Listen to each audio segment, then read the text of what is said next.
Hi, my name's Phil. I like talking about politics, and in this video I'd like to move on, temporarily at least, from the Tory skip fire and look at the legacy of pain which Boris Johnson has left us, Brexit. On this occasion, the latest on the moves to finally begin implementing standards checks and how we can already see how it's going to push the cost of food up further. But first, if you'd like to be notified of daily news and politics, please subscribe to the channel. So I'm back in the studio, should be back in the studio permanently now. I now have access to it because the work has been done, or at least most of the work, so I can get here in the daytime.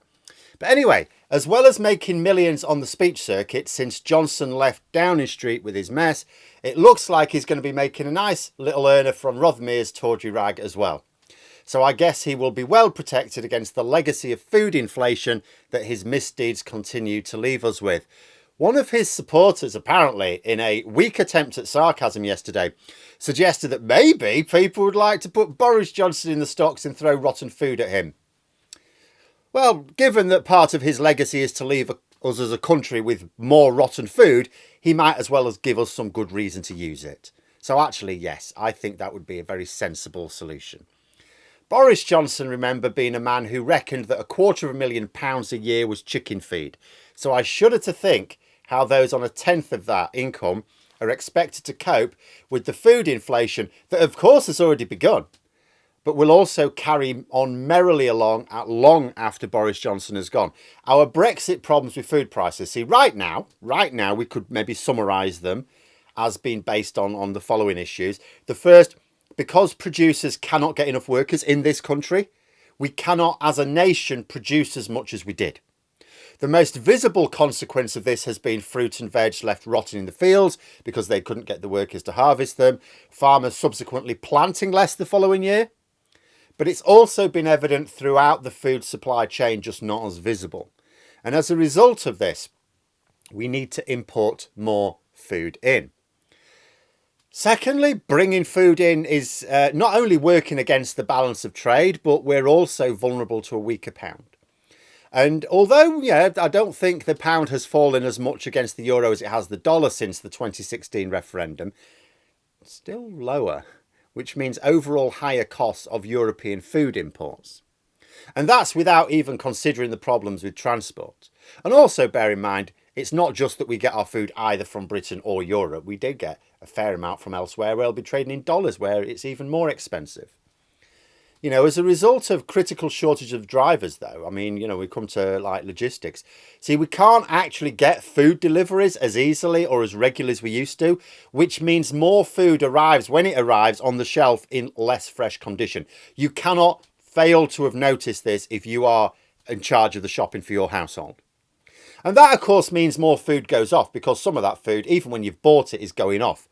Which means if you want to maintain the same levels of eating as you used to, for those who can afford it, you need more food. So we actually need more food in the country to have the same amount of food because we have to account for higher levels of spoilage.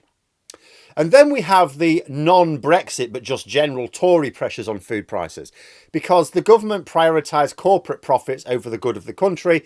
Businesses faced and still do, way higher energy costs than should be the case. That, of course, has increased the cost of production. Now, where companies could increase their prices to meet this cost, they did do, but that, of course, means higher food prices for the rest of us. Where contracts with supermarkets prevented this happening, production was just scaled back. Can't afford to produce it at cost, so, we're just not going to. So then we just imported even more at even more cost. It's all a mess.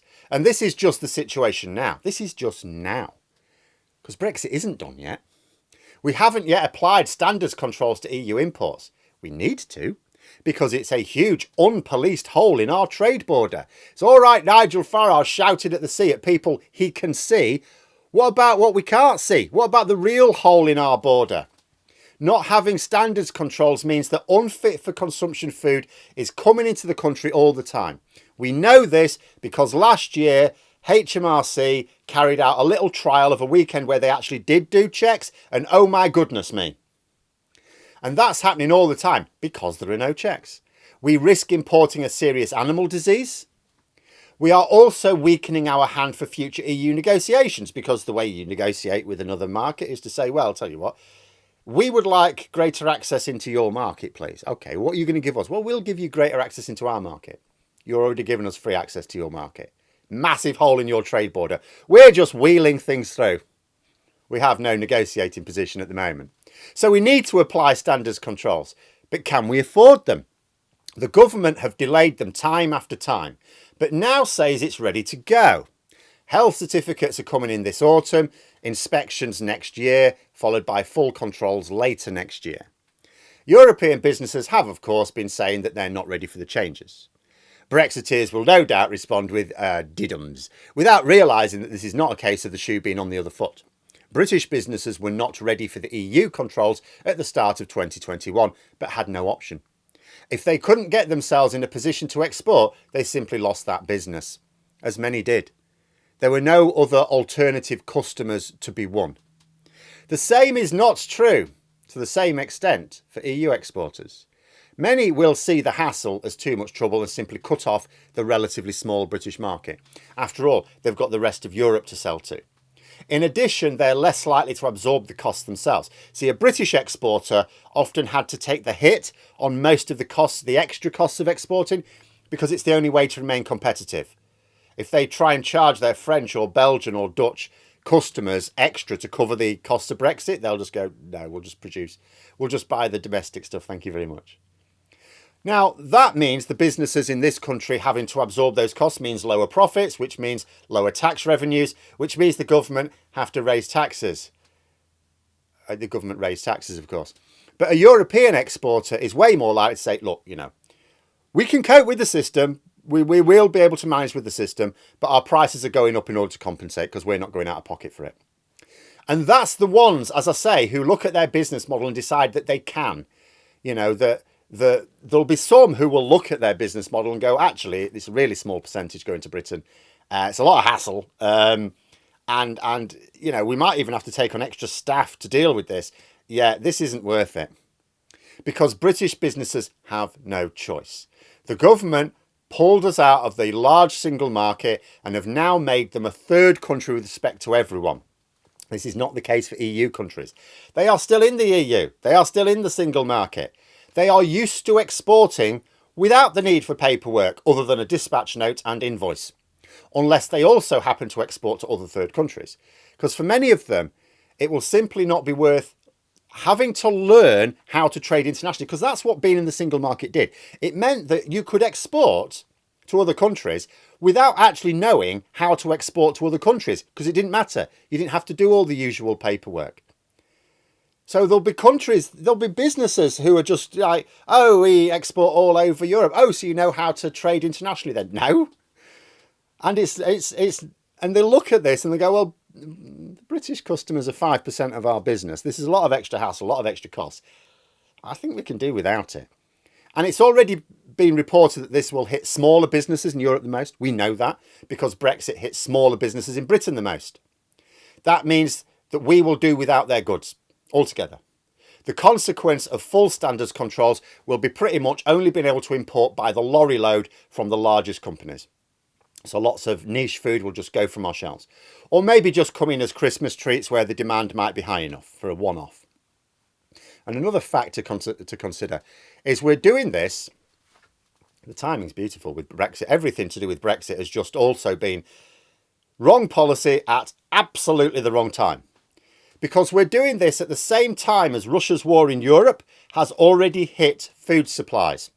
So our plan is now to make it harder for Europe to export food to us at just the time when food supplies are more vulnerable around the continent, and therefore those European food producers have got lots of customers crying out for their goods. This is not optimal.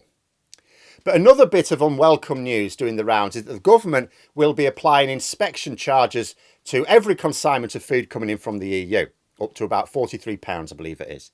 Now, this is to cover the cost of the inspections, which will be taking place from next January. Another Brexit cost, we didn't need this cost before, and it will be added right onto our food bills, because there's no way in hell any of the suppliers are taking the hit when they have an entire continent to supply to without all this extra nonsense. As I say, it'll be a case of, look, Some of these companies will go, look, we'll put up with the nonsense, we can deal with it, but you're paying for it. In fact, when you take a step back, it is more evidence of a possible autumn general election, really, when you think about it. So you look at our current trajectory. The government are urging the Bank of England to keep stoking up interest rates, knowing that this will not only lead to way higher mortgage payments for millions of voters next year, but also trigger recession. In fact, the Bank of England's language is they want a recession. Actively, not just risking it, actively want it. They say they need unemployment to go up in order to drive wages down. They want a recession. So we're going to get one. But you've also got the situation whereby they are applying standards controls in the same period leading up to the supposedly intended general election of autumn 2024, which will cause shortages of food, as well as higher prices for the food you can get. It does not seem to me to be the wisest strategy to deliberately arrange for both a recession and food shortages just as you're gearing up for a general election after 14 years in power.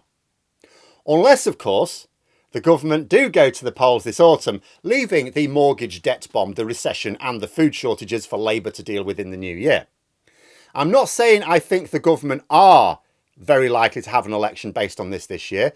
It is just possible that they are batshit crazy.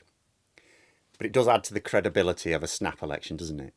But assuming the Tories are crazy, and at the moment I still think there is over a 50% chance that they are just crazy, and they are intending to carry out these standards controls before the election, it is worth pointing out that related industry also thinks it's madness. Shane Brennan of the Cold Chain Federation. I don't think I've mentioned him this year. But he was pointing out how crazy it was for the government to be in crisis talks with supermarkets about the cost of food, with the potential threat of imposing price controls. So the government are already aware that food inflation is already too high. They're trying to persuade supermarkets to lower it.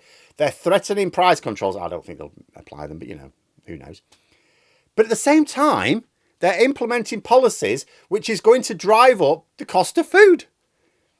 On our current course, 2024 is shaping up to be a year of eye-watering mortgage and rent costs, food shortages, maybe medicines too, more so than we already have, and higher costs on top of it all. I don't think the public mood is going to stop turning against Brexit anytime soon. What do you think? But those are my thoughts. Let me know yours in the comments below. Hope you found the video interesting. If you did, please click the like button. If you'd like to support the channel further, the join button for memberships. And until next time, I'll see you later.